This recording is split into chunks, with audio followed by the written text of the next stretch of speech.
So just a few practical information, quelques informations pratiques avant de commencer.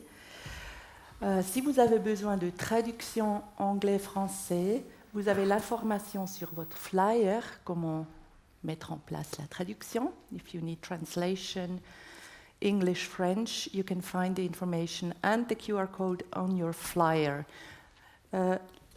Le plénum ici, ça va être tout en anglais avec traduction en français. Les workshops, ça va être un peu varié. Si vous avez des questions, n'importe sur quoi, vous pouvez approcher nos bénévoles qui sont là avec les red ribbons, que je ne connais pas le mot en français. So if you have any questions regarding where to go, where to find your workshop or anything else, you can approach our volunteers. Donc, si vous avez des questions, vous pouvez vous adresser aux bénévoles qui sont en train de travailler ici, qui sont présents ici dans la salle et qui portent les cordons rouges. Je vous rappelle que la conférence d'aujourd'hui est une conférence hybride. Nous avons plus ou moins 80 personnes ici dans la salle.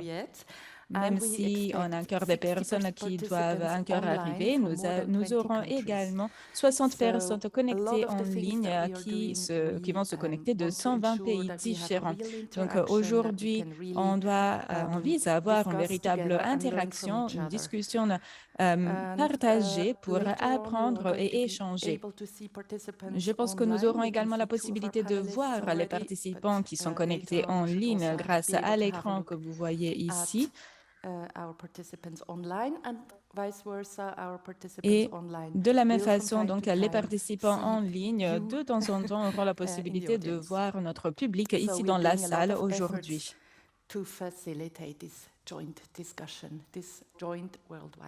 Donc, nous aurons cette discussion partagée avec le reste du monde. Et donc, maintenant, je vais passer la parole au président du récit, Jean-Marie.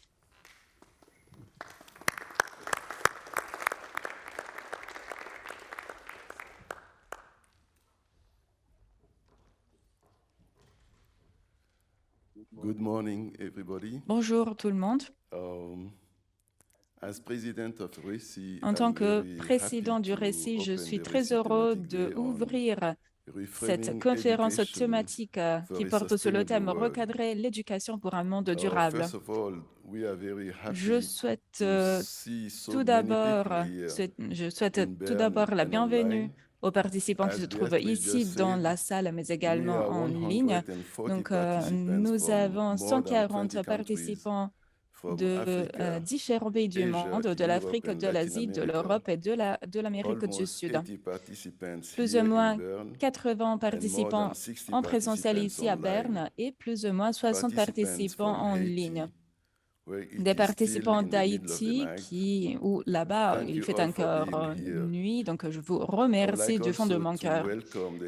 J'aimerais bien souhaiter la bienvenue et remercier également aux organisateurs de la journée thématique d'aujourd'hui, donc le groupe de travail RECI sur la formation des enseignants pour une éducation de qualité. Merci donc pour l'organisation et pour avoir produit donc toutes les diapos que nous allons voir à l'écran.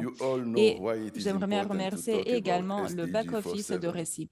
Donc, nous savons déjà pourquoi il est important de parler de l'ODD 4.7 pour donc assurer l'éducation en faveur du développement et des modes de vie durables, des droits de l'homme, de l'égalité des sexes, de la promotion d'une culture de paix, de non-violence.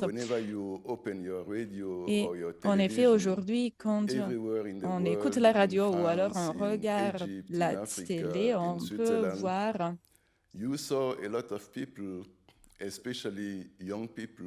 notamment des jeunes qui sont en train de manifester leur peur, leur souci en ce qui concerne les droits de l'homme, ou alors la violence, des soucis et des questions liées donc à la citoyenneté globale, à l'égalité des sexes, à la diversité culturelle, à l'inclusion. Donc, d'un point de vue de connaissance, d'un point de vue de compétences, qu'est-ce que ça signifie vraiment d'aider les personnes à se développer et à faire face au développement durable. Donc, si on veut se concentrer sur une éducation inclusive et de qualité, alors on doit s'assurer que tous les étudiants, tous les élèves puissent recevoir des compétences et des connaissances pour visant le développement durable. Et donc, on doit fournir ces opportunités à tous les étudiants pour développer donc ces compétences qui se concentrent notamment sur la paix, sur les droits de l'homme, l'égalité des sexes, la non-violence, la citoyenneté globale. Mais nous devons également travailler pour changer les modes de vie et les cultures, pour promouvoir donc des modes de vie durables. Ce sont donc des véritables défis pour l'avenir.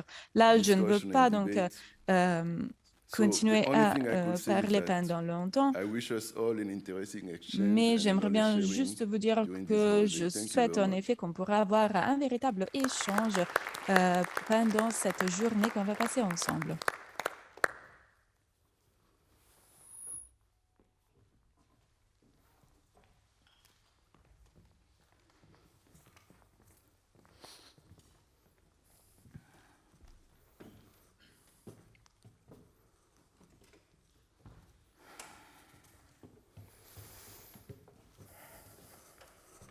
Beatrice, how badly we have degraded our planet. Yeah, I don't know. Qu'est-ce qu'il y a ici? Qu'est-ce qu'il y a de notre planète? Qu'est-ce qu'on a fait à notre planète? Donc, la diminution de la surface des forêts, par exemple, ou alors des forêts qui brûlent partout dans le monde, du plastique dans les océans et dans les mers, des animaux qui vont bientôt disparaître.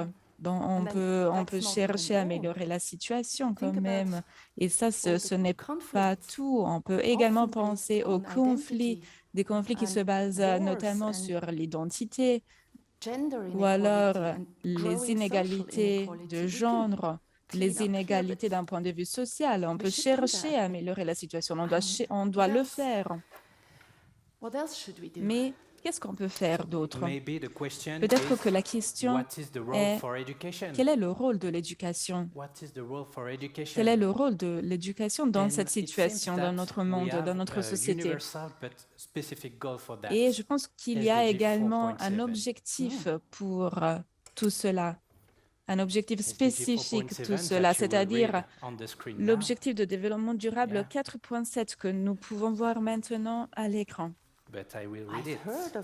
que nous allons voir bientôt à l'écran.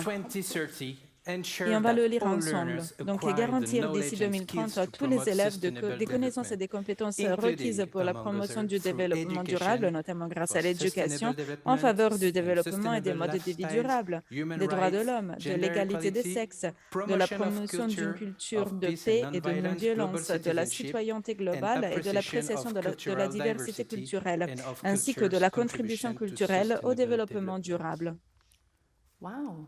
Wow! C'est une liste très riche de sujets à traiter et à analyser. Est-ce qu'on peut vraiment le faire sans réfléchir à fond à propos de notre approche envers l'éducation, ou alors en analysant à nouveau l'éducation pour la mettre à niveau? En effet, toutes ces questions sont bienvenues.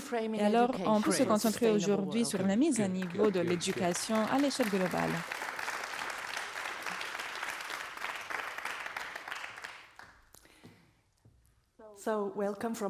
Donc, bienvenue également de ma part. Je suis Béatrice et je suis la directrice de Récit.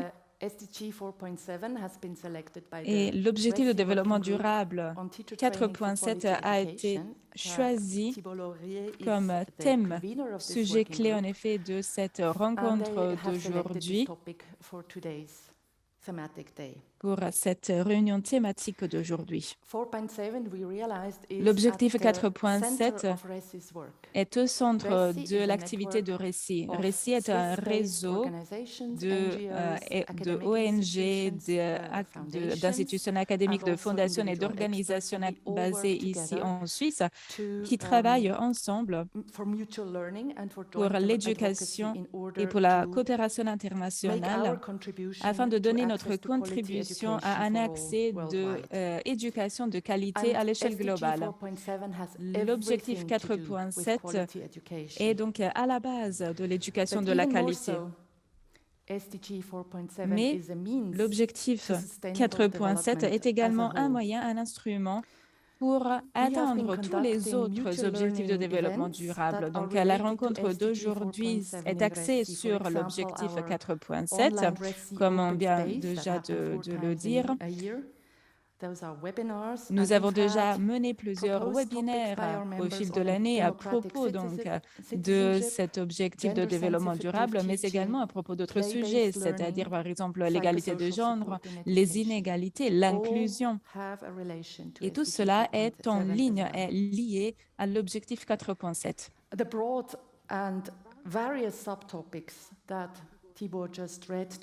Et tout ce que Thibaut vient de nous dire fait partie également de l'activité de nos membres, même avant la création de RECI, parce que nos membres se concentrent donc sur l'éducation, sur la promotion d'une culture de paix, de la non-violence, mais également des sujets spécifiques au genre, au sexe, à l'élimination des inégalités, le travail en faveur de l'éducation des enfants et des jeunes, la protection des jeunes et des enfants, la protection de l'environnement, la promotion de la culture et de l'apprentissage continu et également le rôle de la culture pour atteindre les objectifs de développement durable.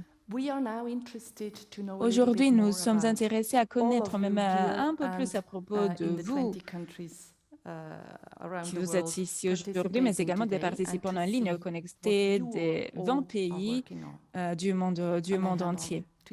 Et donc, je vais repasser la parole à Thibaut. Merci, Béatrice. Donc, maintenant, on va commencer à se concentrer sur ce sujet. Tout d'abord, j'aimerais bien vous poser deux questions pour tous nos participants, les participants en présentiel, mais également les participants en distanciel.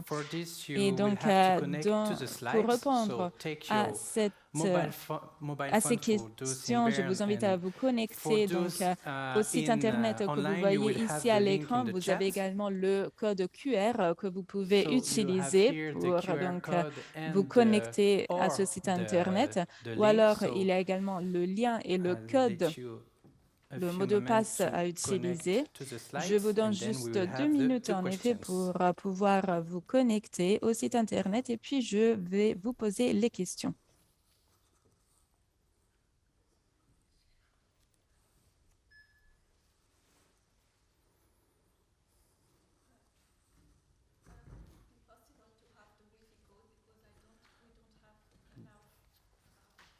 The Wi-Fi code.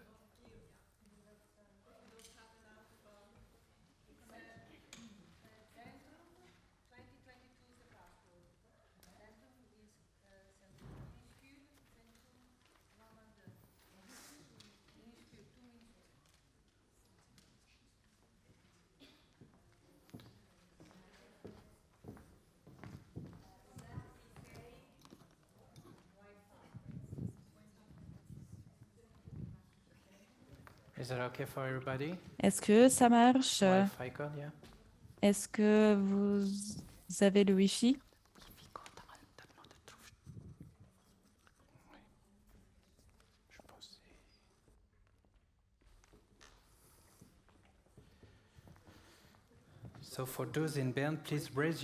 Donc, je vous invite à lever la main juste pour nous communiquer que vous êtes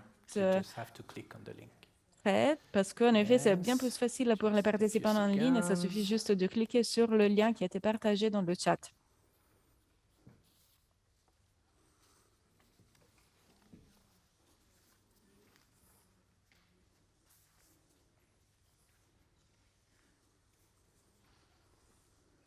Are you ready? Est-ce que vous êtes prêts? Oui, OK. Please, Nadine, can Donc, we have Nadine, the est-ce next qu'on slide, peut please? avoir la prochaine diapo? Yes. Oh, ready. You already voted OK, before I asked the donc question. vous avez déjà voté Wonderful. même So, sans connaître the la question question. is, C'est très bien. in your Donc, work, voici la what are the question. Dans SDG votre travail, quels 4.7 sont les sous-thèmes de subtopics l'ODD that you have 4.7 que vous that you tackle abordez explicitly? So, as you explicitement? can see, you have all the subtopics of SDG Donc là, vous voyez 4.7, donc tous education les for sustainable sous-thèmes tels que development, l'éducation education for durable sustainable pour le lifestyle, human rights, développement, gender l'éducation pour le développement equality, durable, promotion of pardon, culture of l'éducation peace, pour des promotion modes de of vie durables, non-violence, les global droits de l'homme, citizenship, culture l'égalité of diversity and culture's de contribution genre, to la promotion d'une sustainable culture de development. paix, la Please, promotion de la non-violence, what is la your citoyenneté SDG globale, les 4.7 diversités culturelles in et la your culture work? en tant que contribution à l'ODD, à l'objectif de développement durable. Vous pouvez continuer à voter. Thank you very much. So it is still moving here. Je It's vois moving, so we're waiting a qu'il y a bit. encore des personnes qui continuent à voter car les différentes parties continuent à moment, we can see bouger, that the champion les différents is gender résultats equality, continuent à varier. but we're waiting. Donc pour le moment, on a l'égalité des sexes, l'égalité de genre qui reçoit le plus And de you can votes. vote also for different Bien évidemment, vous subtopics, pouvez not également only- voter plusieurs sous-thèmes. Okay. Okay, I think we're OK, okay. donc So je pense que vous we avez can see that in terminé. your work, gender On peut donc voir que dans equality, votre education travail, for l'égalité sustainable de development, genre, human mais rights également l'éducation are pour le well, développement durable represented, et les also droits de promotion l'homme of et la culture promotion of de la peace. culture de That's paix great. So it's sont les a sous-thèmes very que vous interesting abordez le information plus for the rest of the day explicitement. to know where Je are vous remercie en your effet pour your vos areas. réponses. On pourra So, voir au fil de la the journée second s'il y a des question, modifications. more Et complex. puis, on a la deuxième question, un petit peu plus complexe. Donc, y a-t-il d'autres sous-thèmes qui ne sont pas spécifiquement mentionnés dans le texte de l'objectif de développement durable 4.7 et qui, selon vous, sont importants pour l'objectif de développement durable 4.7? Là, je vous invite donc à écrire, à taper votre réponse s'il y a donc d'autres sous-thèmes qui ne sont pas mentionnés et qui sont importants d'après vous. Donc, nous avons déjà parlé de la citoyenneté globale, de la culture de paix, de la non-violence, mais peut-être il y a d'autres choses qui n'ont pas été mentionnées pour le moment. Et là, je commence à voir des résultats.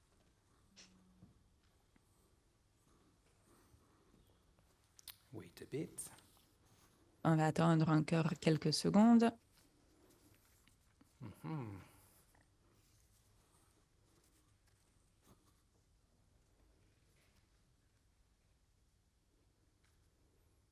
Thank you very much. Merci. Start reading. So Donc, we je vais have commencer à lire vos green réponses. Nous skills, avons des compétences discrimination, vertes donc pour inequality, l'environnement, psycho-emotional learning, l'apprentissage émotionnel, la discrimination, l'égalité, intersectionality, culture of democracy, une culture axée sur la indigenous démocratie, knowledge, la and many more. connaissance Social et les justice, compétences,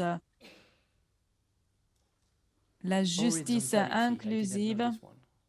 horizontalité, je ne connaissais pas cette expression en Colonial effet, reparations, soft skills, des global soft south, skills, protection. la protection, les droits de l'homme. Okay, great. So Très we can bien. see, Beatrice, Donc, that Béatrice, there are on peut many déjà subtopics voir not qu'il y a necessarily plusieurs sous-thèmes qui n'ont pas été spécifiquement mentionnés dans le texte de l'ODD 4.7. Merci. Vous pouvez bien évidemment continuer à ajouter des mots ou alors des expressions si vous le désirez. Merci. Oui, je crois en effet qu'il s'agit également d'une liste très importante de mots et d'expressions, même pour nous, à analyser pour donc mieux comprendre les sous-thèmes clés de l'ODD 4.7. Donc, nous allons maintenant entrer dans la partie principale de notre discussion et de notre rencontre d'aujourd'hui. Vous l'avez déjà vu dans notre programme. Donc, nous allons commencer et nous allons démarrer notre discussion pendant la session plénière. Ensuite, nous aurons 6 ateliers différents, 6 ateliers thématiques, 4 ateliers thématiques à vrai dire et 2 espaces ouverts. Et je vais vous expliquer également comment nous allons continuer avec les ateliers thématiques et comment on va choisir, comment vous pouvez choisir donc les ateliers auxquels vous désirez participer. Donc maintenant, on va voir également comment on pourra attendre une conclusion en effet de notre discussion à la fin de cette journée. Nous allons donc collecter, on va dire, l'essence de nos discussions d'aujourd'hui. Donc tout d'abord, j'aimerais bien vous dire que la journée thématique a été conçue pour permettre des échanges animés et un apprentissage mutuel. Donc n'hésitez pas à partager vos expériences à propos du thème d'aujourd'hui et à échanger vos contributions, vos points de vue, parce que nous désirons vous inviter à partager en effet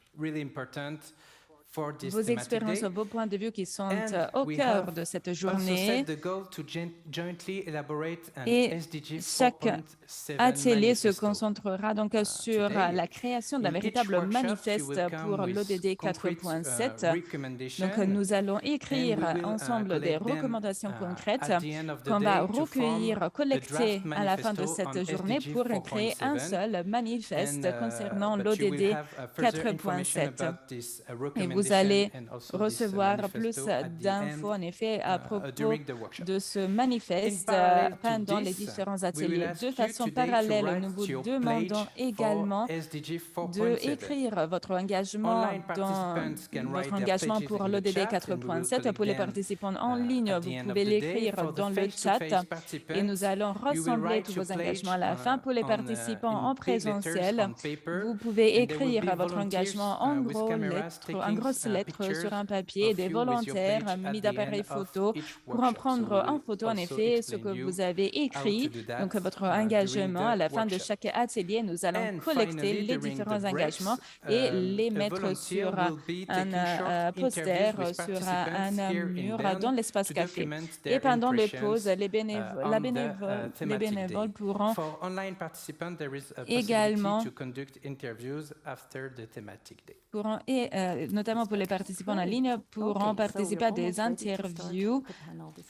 Nous sommes presque prêts à commencer notre discussion. Avant cela, j'aimerais bien donc vous indiquer comment vous pouvez poser vos questions aux différents rapporteurs.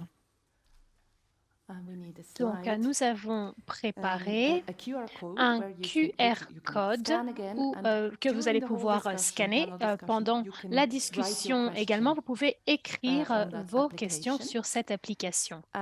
Et vous pouvez également voter sur les questions écrites par d'autres personnes. Donc, peut-être avant d'écrire votre question, regardez si quelqu'un a posé une question semblable à celle que vous voulez poser. Et donc, vous pouvez peut-être juste voter pour cette question.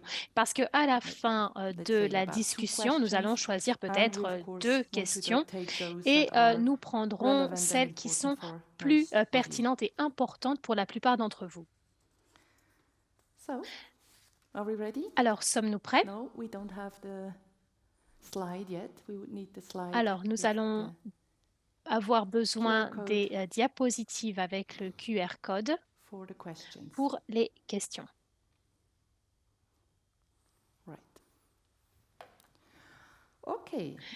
Très bien. Donc, je voudrais maintenant inviter les membres du panel.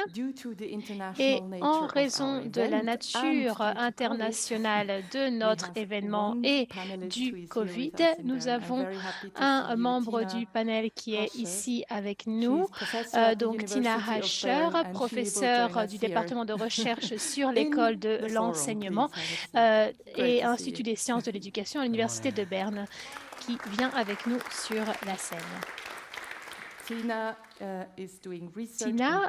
mène des recherches sur l'enseignement, donc nous avons hâte d'entendre son point de vue quant à l'ODD 4.7 en ligne. Nous avons Karen Roberts, conseillère en éducation et à la direction du développement et de la coopération en Suisse. Je suis heureuse de vous voir en ligne.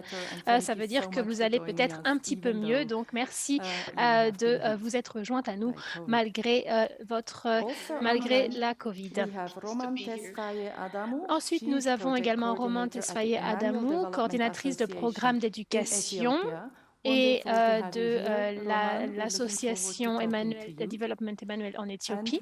Et puis, nous attendons toujours Yao Ido. Alors, voilà, donc Yao nous joint depuis Tashkent, où il y a une conférence internationale et il est le directeur du Bureau international d'éducation de l'UNESCO, donc normalement à Gênes, mais aujourd'hui à Tashkent. Donc, merci d'être avec nous pour cette discussion. Welcome. Ensuite, la modération est faite par Thibaut et je suis l'assistante pour les questions techniques et les problèmes techniques. Très bien, merci, bonjour, bon après-midi, bonsoir. Nous allons commencer ce panel et nous allons commencer avec une première question générale mais tout aussi cruciale. Pourquoi l'ODD 4.7 est important pour l'éducation et de façon plus générale pour le développement? Et nous voulons entendre nos panélistes sur cette question. On va peut-être commencer avec Karen parce qu'avant, nous lui avons demandé ce que signifie l'ODD 4.7 pour elle et en quoi il est important d'atteindre, satisfaire tous ces points, y compris le 4.7. Karen. Merci beaucoup et merci de me recevoir et désolée d'avance pour ma voix. L'objectif 4.7 est unique parmi les autres objectifs de développement durable parce que ces contenus et ces valeurs sont ceux que nous voulons transmettre aux apprenants et à l'éducation. Donc, s'il est mis en œuvre complètement, il devrait poser les bases pour tous les apprenants et pour la société afin d'atteindre ensuite tous les 13 objectifs de développement durable. Et ces aspects et ces valeurs sur l'éducation sont spécifiques au point 4.7 par rapport aux autres objectifs des ODD. Et donc de l'ODD 4. Et c'est également complexe parce que nous savons que tout cela devrait mener à une augmentation de l'alphabétisation, mais la question est, sommes-nous tous d'accord sur ce qu'est le développement durable? Et comment l'éducation devrait servir cet objectif. Le 4.7 touche une vision de développement, une vision et des valeurs et des relations puissantes, et cela est différent en fonction des sociétés. Mais trouver un terrain d'accord, un terrain commun dans ce cadre très ample, c'est un défi, mais également une chance, une opportunité. Et d'une part, nous savons que les ODD sont cruciaux pour la survie de notre planète et de nos sociétés. Et donc, en fin de compte, le 4.7 est lié à l'objectif même de l'éducation. L'éducation ne peut être réduite à des compétences instrumentales, mais elle doit servir également les objectifs et les intérêts de la société, et également dans cette époque de mondialisation. Et j'ajouterais à nouveau que les ODD sont un élément crucial pour l'SDC, l'organisation pour laquelle je travaille, et nous considérons les l'éducation pour le développement durable un moyen pour augmenter le développement durable et qui est central également pour notre travail. Et du point de vue de l'orientation stratégique également, et c'est pour cela que je pense que cela est important pour toutes les personnes qui représentent ici leurs organisations. Merci beaucoup. Merci beaucoup, Karen. Alors, Yao, pourquoi est-ce que l'ODD 4.7 est important pour l'éducation et le développement? Bonjour, je vais m'exprimer en français comme je vous l'avais dit, pour faire un peu équilibre linguistique. Merci beaucoup de m'avoir invité. Je ne sais pas si vous m'entendez bien parce que la connexion, je suis sur mon téléphone et ce n'est pas toujours évident. Merci. Je pense que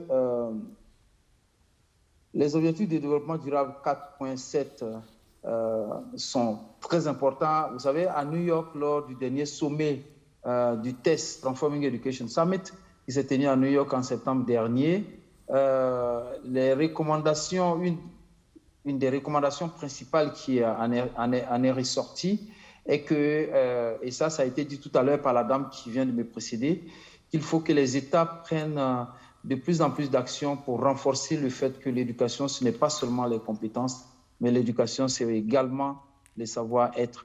Et c'est les objectifs de développement durable 4.7 qui peuvent assurer cela. Et l'autre chose qui est importante, c'est que les objectifs 4.7 sont ceux-là qui permettent les changements de mentalité. Vous savez, aujourd'hui, quand on voit les défis liés au changement climatique, dont nous souffrons de l'impact qui est nécessairement dû à la mauvaise conduite des humains, nous n'avons pas été assez disciplinés.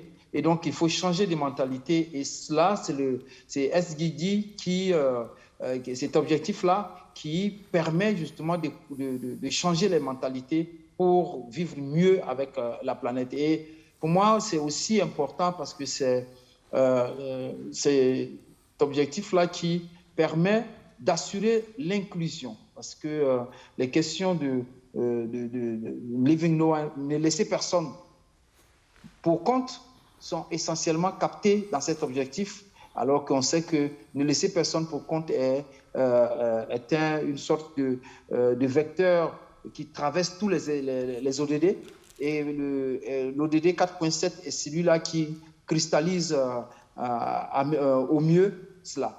Et je disais que le sommet sur la transformation de l'éducation a mis l'accent, à côté des compétences du 21e siècle, évidemment, qui sont importantes, sur l'accent de travailler sur les savoir-faire, les savoir-être et les savoir-vivre ensemble.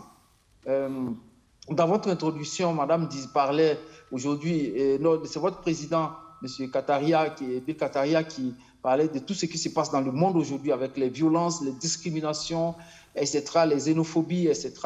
Et ces tests pour moi, et c'est 4.7 est celui-là qui permet justement d'aborder ces questions-là à travers notamment les curricula pour que nous vivions mieux.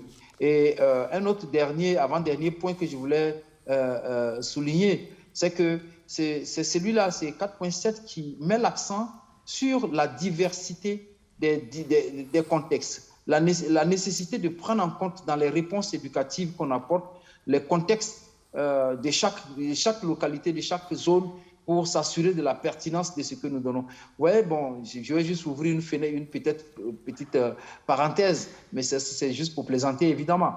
Tout à l'heure, au début, vous avez mis sur le tableau un certain nombre de questions auxquelles il fallait répondre de manière immédiate en cliquant sur son clavier. Et ça, vous aviez dit au départ également qu'il y a beaucoup de gens qui sont connectés de par le monde. Je suis certain que, certainement que j'ai un cousin qui est du côté de Koudougou, de Divo en Côte d'Ivoire ou Koudougou au Burkina, qui suit cette réunion, mais qui ne pouvait pas se connecter pour répondre instantanément à vos questions pour que ça soit pris en compte. Donc là, les défis des contextes, la question de l'inclusion, elle est toute là et on doit chaque fois s'en assurer. Et enfin, pour moi, à New York, il est sorti un mot très important du secrétaire général de la bouche du secrétaire général des Nations Unies, qui a dit qu'il faut décoloniser l'éducation. Et pour moi, le 4.7 est le lieu pour décoloniser l'éducation à travers une valorisation donc, des cultures locales, des savoir-faire traditionnels. Et surtout, et cela doit être sous-tendu également par la promotion de l'éducation multilingue. Parce que décoloniser l'éducation également, c'est de s'assurer que tout enfant, quel que soit le lieu où il est, qu'il commence l'école dans la langue qu'il parle à la maison. Et cela n'est pas le cas aujourd'hui pour 8 enfants sur 10 en Afrique qui commencent l'école, par exemple, dans une langue autre que celle qu'ils parlent. Et donc, pour moi, le 4.7 est vraiment l'objectif qui nous permet d'aborder toutes ces questions dans leur diversité et de nous assurer que ces questions-là sont suffisamment captées dans les curricula. Et c'est ce à quoi le BIE travaille dans les révisions et les réformes curriculaires sur lesquelles nous travaillons avec les pays. Nous nous assurons que réellement tous ces points que je viens d'aborder sont suffisamment pris en compte dans les nouveaux curricula que les pays sont en train d'élaborer pour transformer l'éducation. Merci. Thank you, Yao. Thank you. Merci pour ce militantisme linguistique. Merci beaucoup. Nous allons poser maintenant la même question à Roman. Pourquoi l'ODD 4.7 est important pour l'éducation et le développement? Peut-être un peu plus rapidement si possible.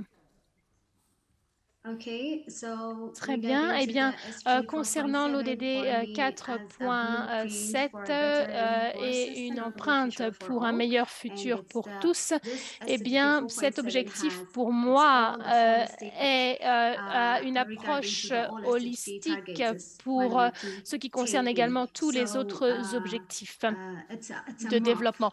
Donc, concernant également le support social, tout ce qui est inclus, tout est inclus dans ce point.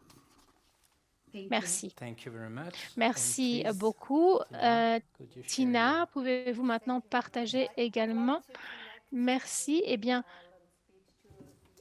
je voudrais revenir sur ce qui a été dit par mes autres collègues. Et par exemple, le changement de mentalité, c'est quelque chose qui doit être mis en œuvre avec les fonctions clés de l'éducation. Et donc, en tant qu'éducatrice moi-même, je pense que nous sommes dans la période dans laquelle nous allons pouvoir mettre en œuvre les choses pour lesquelles nous luttons.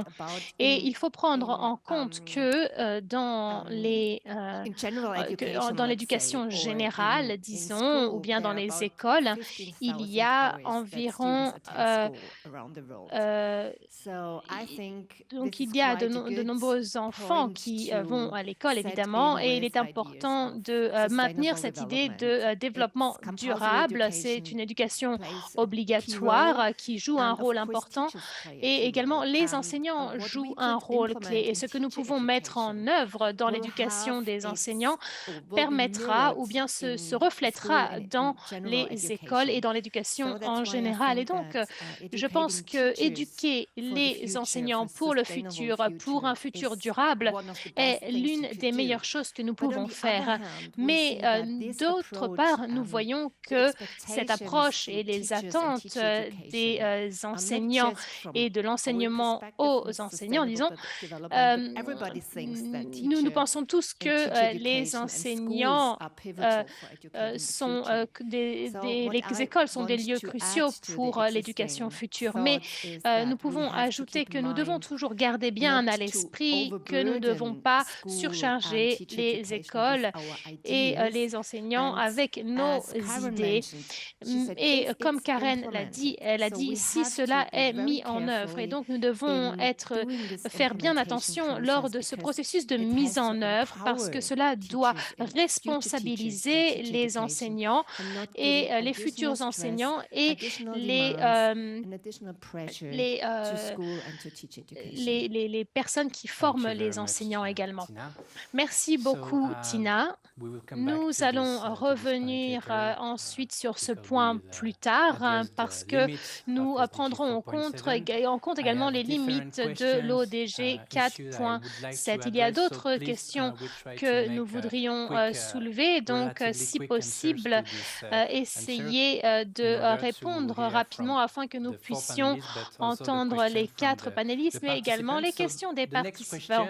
L'autre question est que je voudrais que vous partagiez des bonnes pratiques pour soutenir les enseignants et les apprenants dans l'application du 4.7. Et Yao, vous mettez en œuvre vous avez parlé des curriculums bleus. Est-ce que vous pouvez nous en dire plus à ce sujet?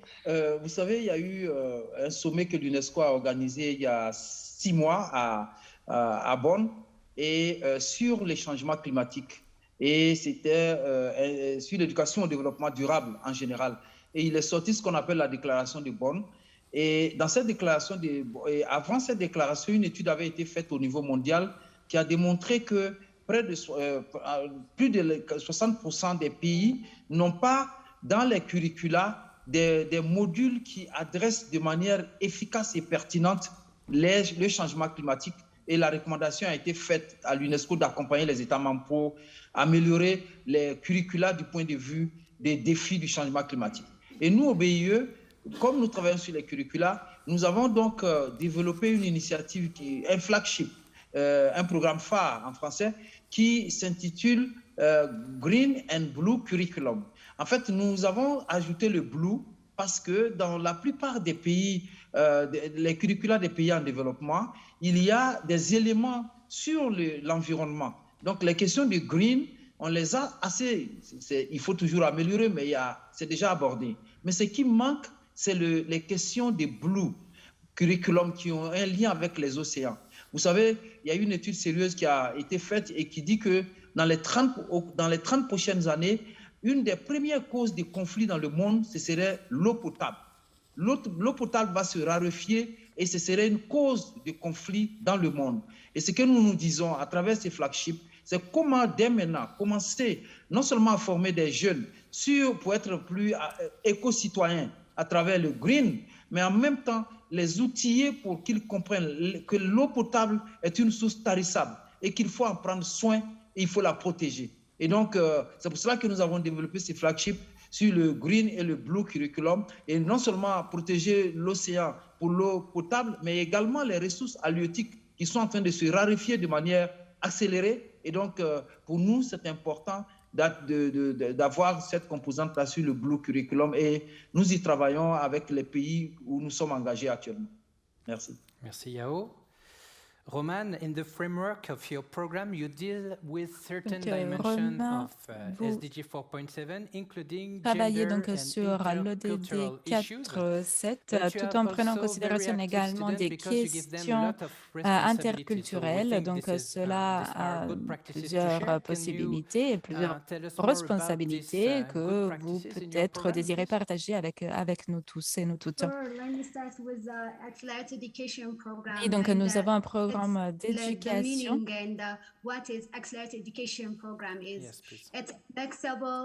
Et il s'agit donc d'un programme approprié et de durée déterminée pour fournir accès à l'éducation pour donc des enfants, des jeunes qui n'ont pas la possibilité de continuer leur parcours scolaire, leur scolarisation. Donc cela peut donc la non-scolarisation peut être causée par différents éléments tels que la pauvreté, les crises, les conflits, etc. Et donc au sein de ce projet, de ce programme,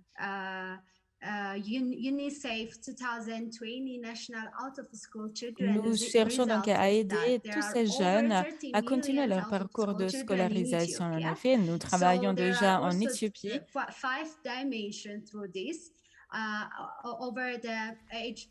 avec des enfants âgés de 5 ans jusqu'à 16 ans.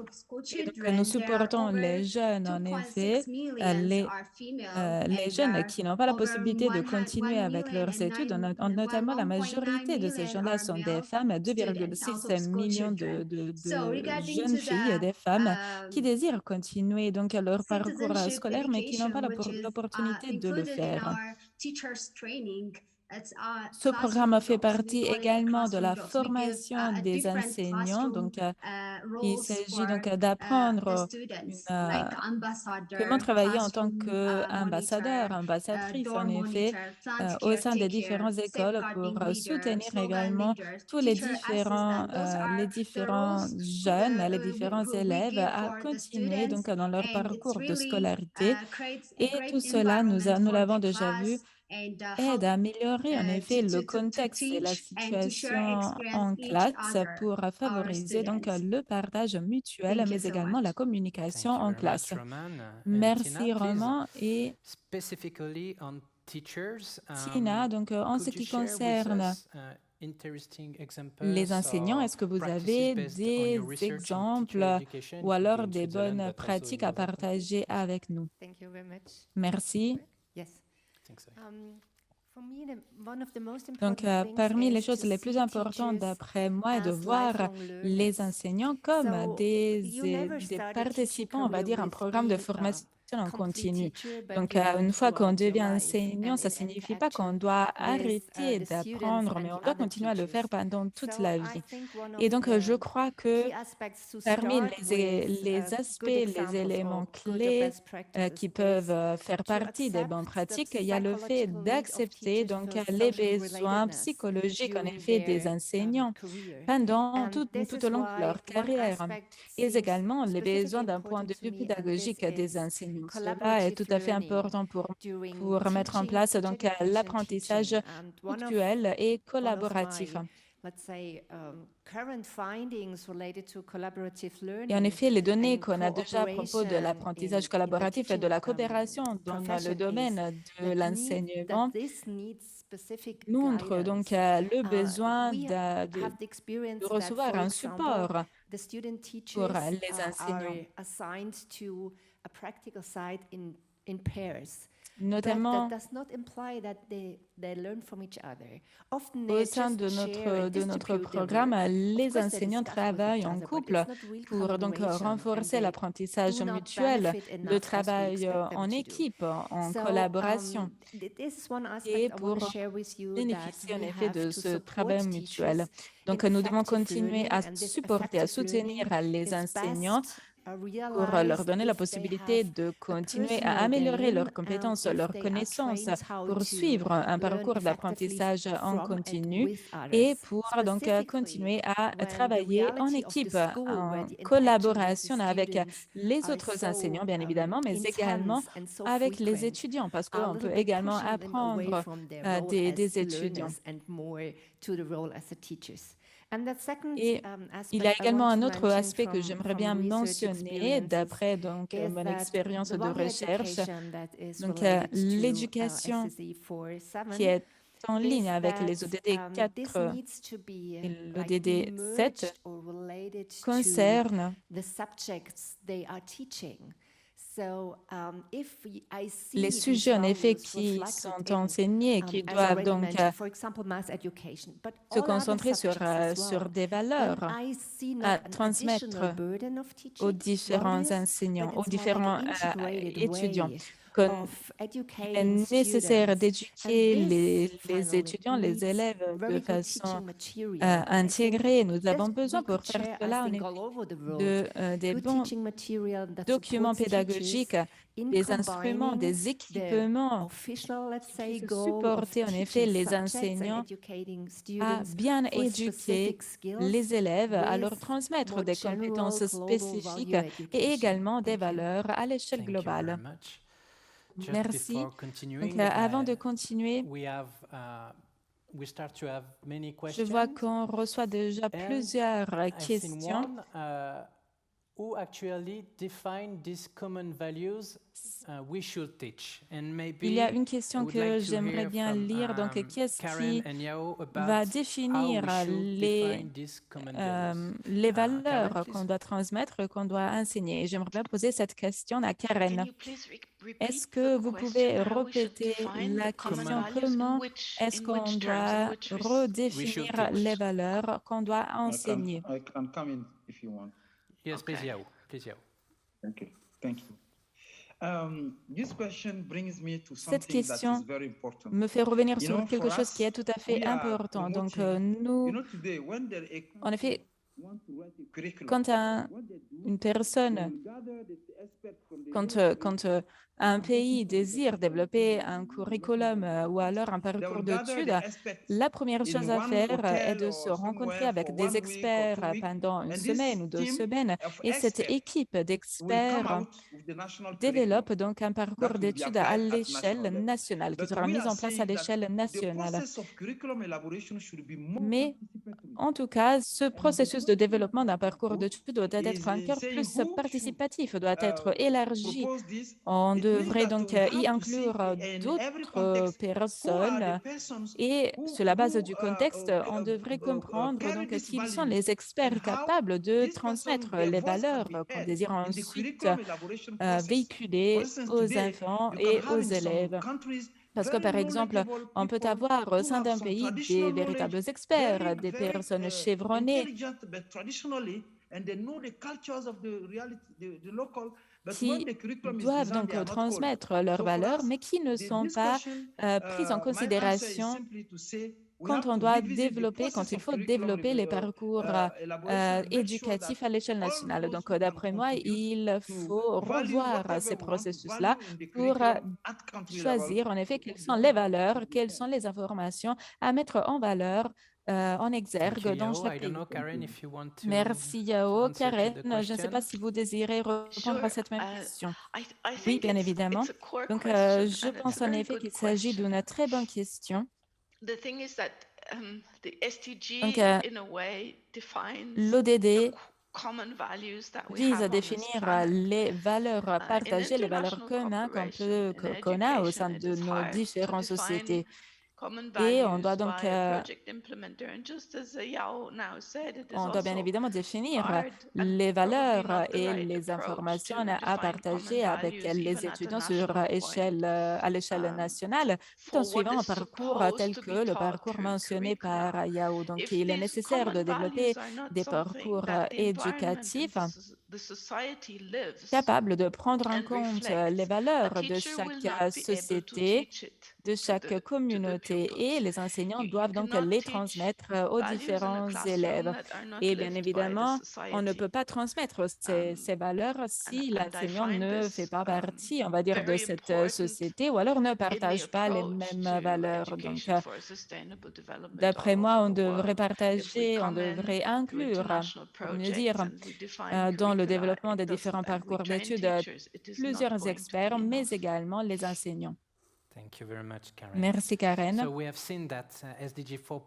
Donc nous avons déjà dit que l'ODD 4.7 est tout à fait complexe et très complexe en soi, avec le risque de surcharger les programmes scolaires, de surcharger les enseignants et les apprenants. Donc comment contextualiser cet objectif dans différents contextes, y compris dans des contextes fragiles, et comment rendre justice à la complexité, à la transversalité de l'objectif dans son ensemble. Comment mettre en pratique la transversalité dans l'enseignement des connaissances fondamentales et des compétences de vie, et comment utiliser des valeurs de chaque société. Roman, est-ce que vous voulez partager votre point de vue et répondre à ces questions? Oui, donc en ce qui concerne les programmes d'apprentissage, Nous soutenons donc un type d'apprentissage plus holistique qui prévoit donc la participation des enseignants au développement des différents programmes d'études pour identifier ensemble quelles sont les valeurs à transmettre aux étudiants et également les compétences de vie à leur transmettre, à véhiculer aux élèves. Et donc, on vise à développer également des programmes d'enseignement sur la base des différentes cultures, des valeurs culturelles. Nous nous axons également sur des différents piliers, c'est-à-dire par exemple le développement de la pensée critique ou alors la possibilité d'identifier les différentes valeurs et de mettre en place plusieurs activités avec les élèves. Donc, les enseignants peuvent et doivent prendre part au processus de développement en effet des différents programmes scolaires. Donc, au sein de nos classes, nous avons également créé plusieurs méthodes d'apprentissage. Donc, il y a un apprentissage qui se base sur la famille, une méthode d'apprentissage axée sur l'apprentissage entre pairs, par exemple, ou alors une autre méthode d'apprentissage axée sur la vie dans le contexte naturel. Et donc, nous invitons même les parents à être de plus en plus engagés dans le processus d'apprentissage de leurs enfants. Et nous avons également décidé d'utiliser les murs, mais également le sol et le plafond de nos classes pour y afficher, par exemple, des images ou alors des pensées partagées par les enseignants et les études. Nous avons également, par exemple, une affiche où l'enseignant, le professeur, que le professeur et l'enseignant peuvent utiliser pour expliquer, par exemple, des valeurs bien spécifiques à partager avec les élèves. Donc, tout ce dont les enseignants et les élèves ont besoin est déjà présent dans la classe, est développé au sein de la classe. Et nous utilisons également, comme je le disais auparavant, des différentes méthodes d'apprentissage, d'enseignement. Et nous invitons également, par exemple, des professionnels à intervenir pendant les cours, tels que, par exemple, des professionnels du milieu de l'agriculture ou alors du milieu de l'industrie. De cette façon, toutes ces personnes-là, tous ces professionnels peuvent offrir leur point de vue, leur expérience aux différents élèves et étudiants. Donc, il s'agit d'un véritable parcours, d'un véritable programme que nous avons développé tous ensemble. Merci, Roman. Donc, je pense en effet que nous devons revoir et mettre à niveau en effet le monde de l'éducation. Yao, vous avez déjà pris la parole, mais je pense que vous voulez dire quelque chose à propos de la décolonisation des programmes d'études. Qu'est-ce que cela signifie? Donc, la décolonisation des programmes d'études signifie proposer aux différents pays d'avoir des programmes d'études leur donnant la possibilité de former des citoyens plus fiers de ce qu'ils ont, plus fiers et conscients des valeurs culturelles et plus ouverts envers le reste du monde. En effet, une chose, et je vais passer au français. Quand je me regarde, je considère que je suis un acculturé. Un acculturé parce que je ne suis ni africain, ni occidental. Je suis quelque part au milieu. Wow. Parce que l'école à laquelle j'ai été est une école qui a nié totalement ma culture. Figurez-vous que même ma langue maternelle, je me rappelle bien quand j'étais à l'école primaire, il y avait ce qu'on appelle un symbole qui était fait des coquillages d'escargots. comme une chaîne. Et celui qui parle sa langue et que tu entends parler sa langue maternelle, tu le dénonces et le maître met ses colliers à son cou dans la cour. Et tout le monde sait que celui-là, c'est comme une sorte de pestiféré. Il a parlé sa langue maternelle. Et lui aussi, dès qu'il voit un autre qui parle sa langue, il le dénonce et on fait la même chose. Et aujourd'hui, vous conviendrez tous avec moi que cela ressemble davantage à une aberration qu'autre chose.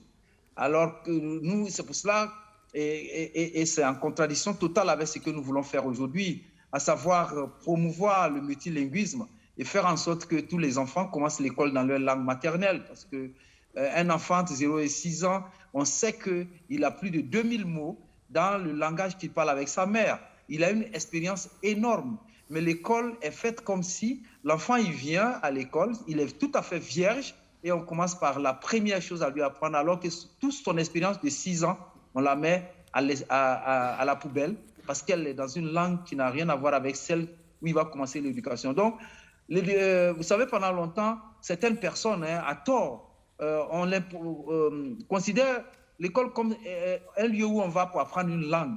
On va à l'école pour apprendre français, savoir parler anglais. Mais non, l'école, c'est un lieu où on va pour acquérir des compétences.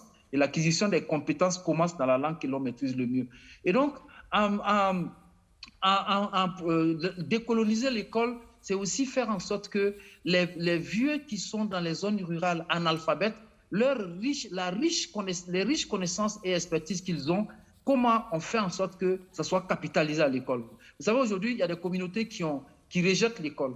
Il faut réconcilier l'école avec les communautés et cela, ça passe par justement le respect de certaines valeurs traditionnelles et de certaines cultures et de certaines références auxquelles les populations traditionnelles tiennent.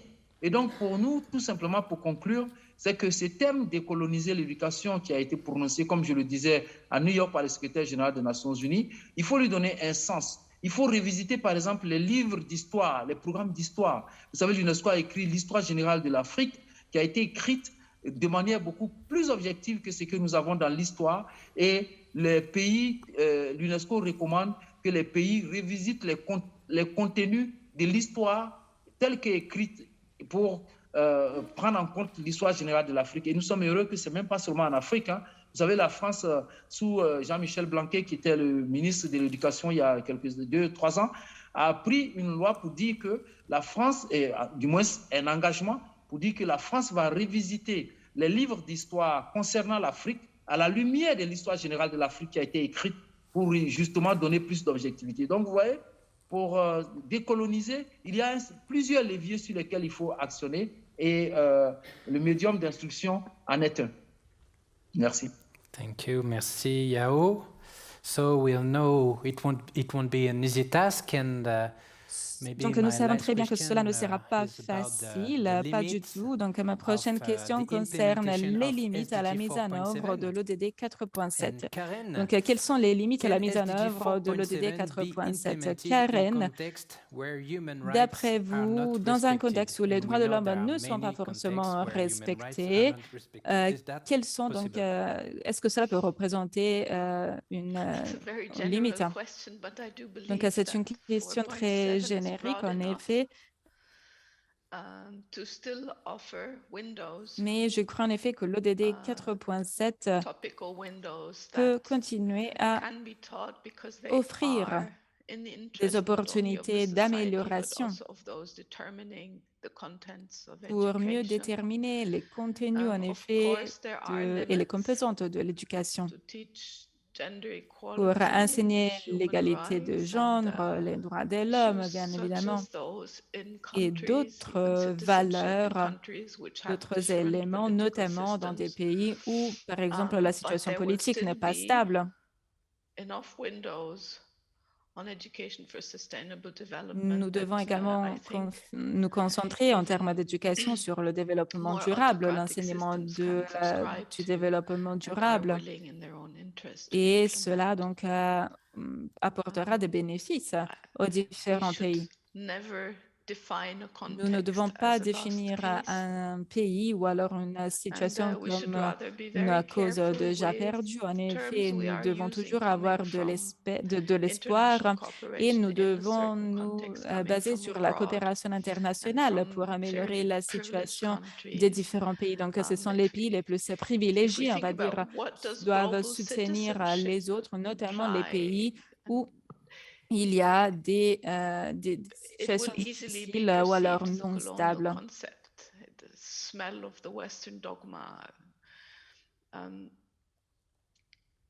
It's a concept that comes global citizenship, a concept that comes from countries that have a closed door policy to migrants. Donc, the irony will not escape anybody. Il y a également des pays qui décident de fermer leurs portes, par exemple, aux migrants, et cela, bien évidemment, ne va pas développer la pensée critique. Donc, on devrait chercher à faire de notre mieux, en effet, pour assurer l'éducation, même dans les pays qui se trouvent dans des situations de crise ou dans des situations difficiles.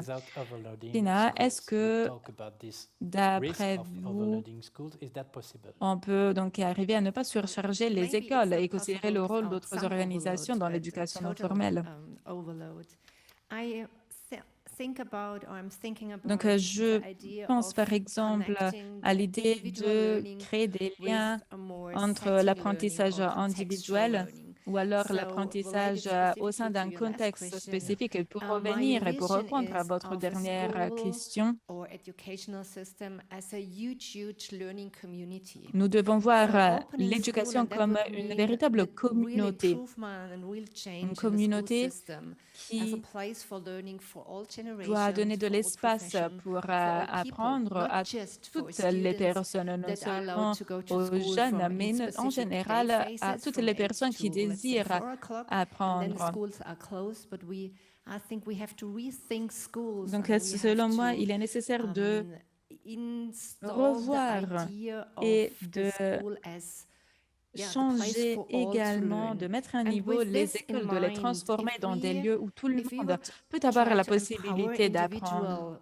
Tout cela donc pour améliorer les compétences, les connaissances.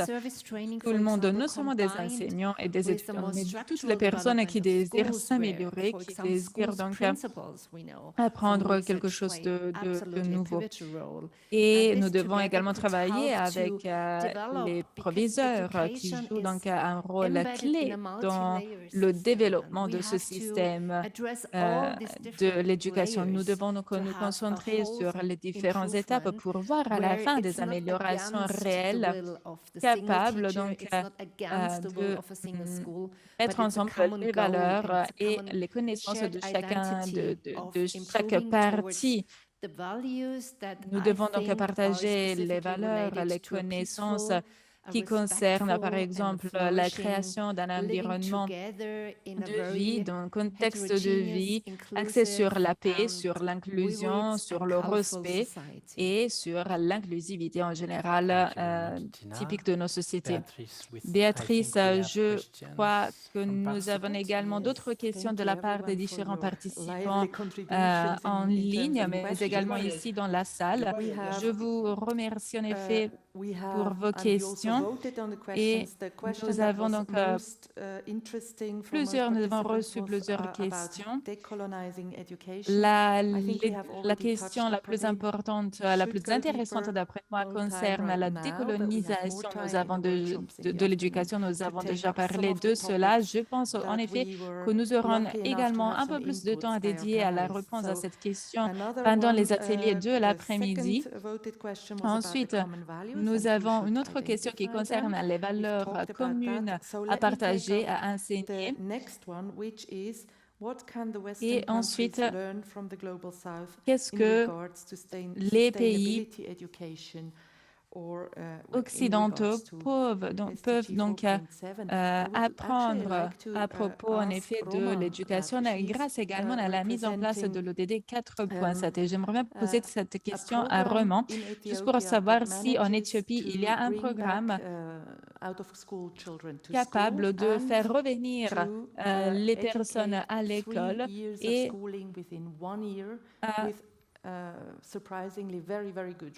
offrir également des bons résultats en termes d'enseignement. Donc, il s'agit d'une approche très spécifique et peut-être que Romain peut nous dire quelque chose en plus à propos de ce projet, à propos de ce que les pays occidentaux ont appris sur la base de votre expérience.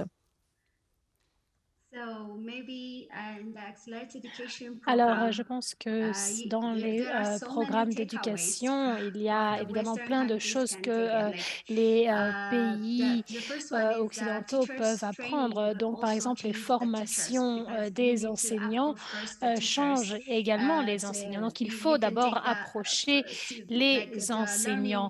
Et le processus d'apprentissage dans le programme d'éducation se base sur un apprentissage avec les activités.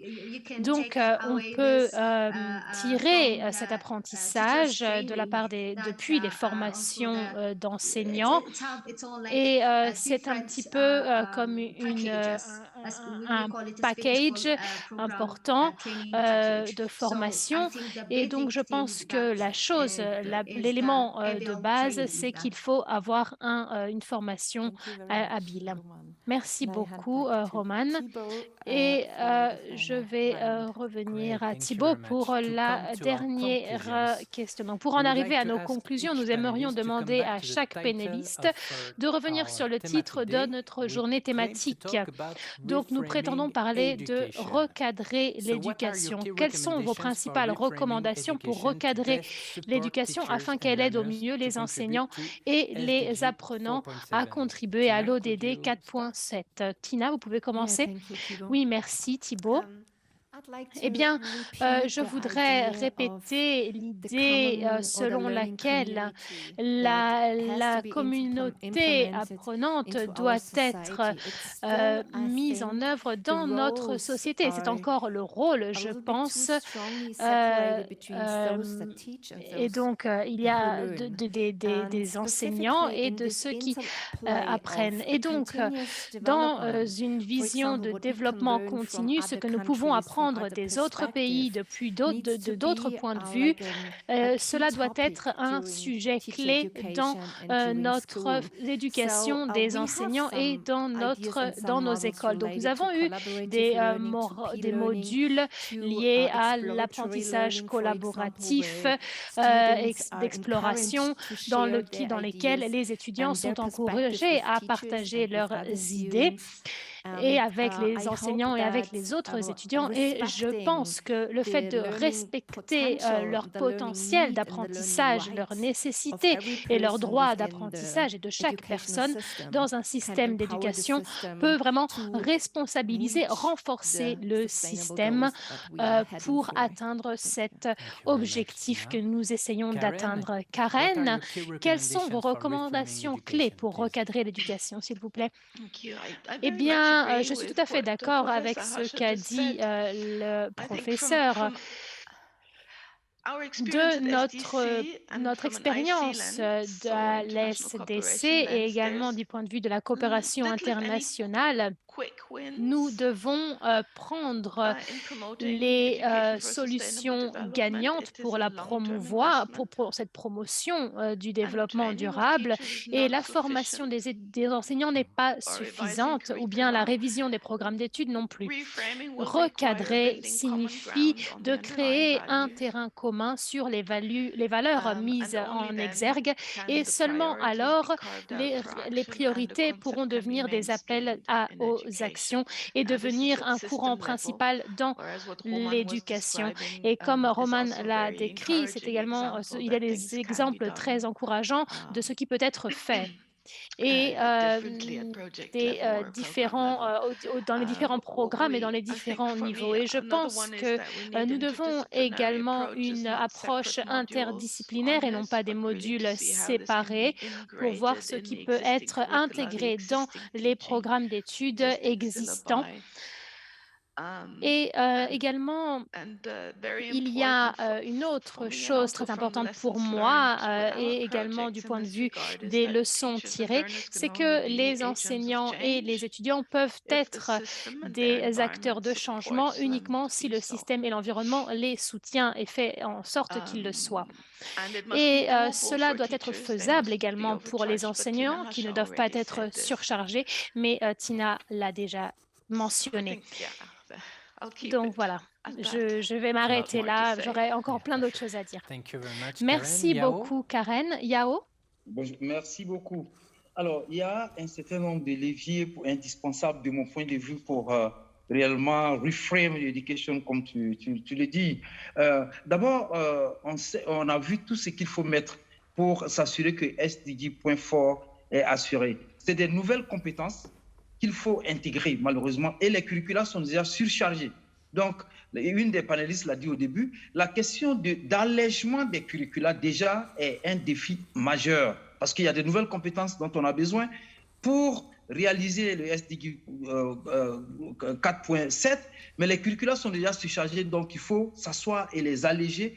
Il y a dans les programmes aujourd'hui beaucoup de matières, je ne dis pas qui sont inutiles, mais qui sont dépassées, mais qui continuent d'être dans les programmes, et il faut alléger les curricula pour faire un peu plus de place. Et faire de la place non seulement pour les nouvelles compétences, mais aussi pour donner plus de temps aux apprenants.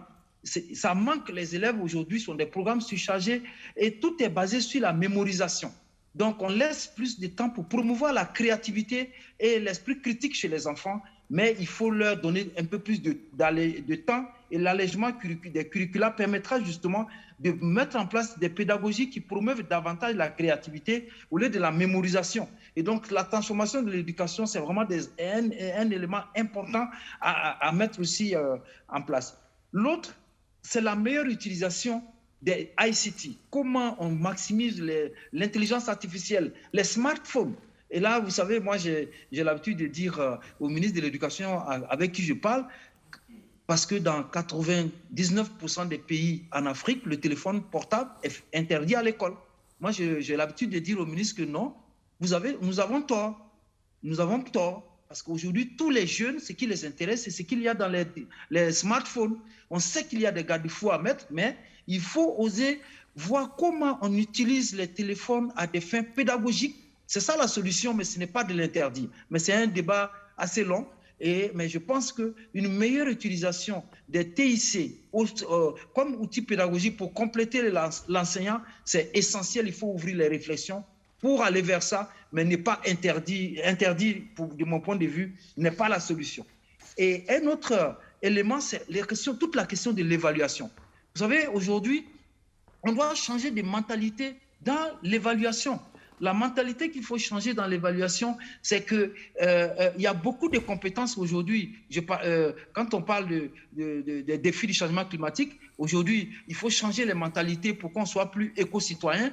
Mais ça, ce sont des valeurs que l'évaluation, souvent, n'a pas d'indicateur en classe pour les capter. Le SDG 4.7, c'est des comportements dans la société. C'est des attitudes qu'on acquiert certes, un début en classe, mais surtout, le reste, c'est des comportements, des attitudes dans la société, et les systèmes d'évaluation que nous avons en place aujourd'hui ne permettent pas de mesurer au-delà des classes. Et donc, nous pensons qu'il faut réfléchir à de nouvelles méthodes d'évaluation et de repenser l'évaluation pour mieux l'adapter. Enfin, pour revenir à la question des enseignants, il est important que cette transformation de l'éducation mette davantage l'accent sur l'alignement curriculaire entre le curriculum prescrit en classe et le curriculum de formation des enseignants. Dans les pays, malheureusement,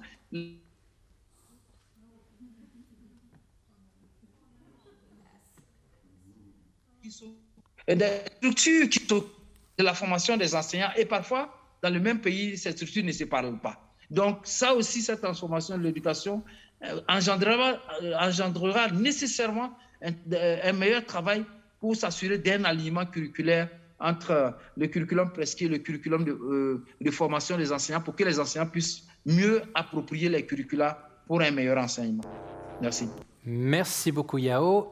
And please, Merci Roman, beaucoup, Yao. Et maintenant, Roman, quelles sont vos recommandations clés pour recadrer l'éducation?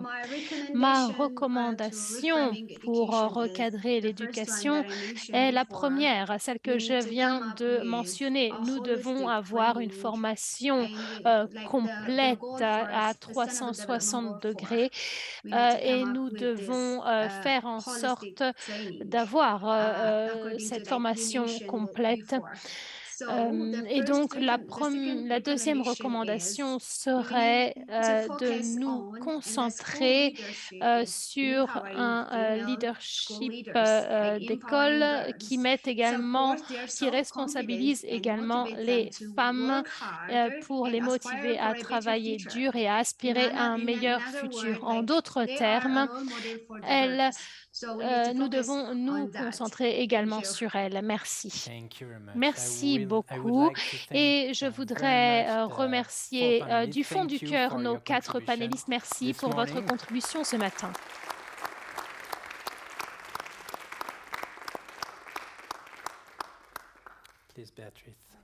Béatrice.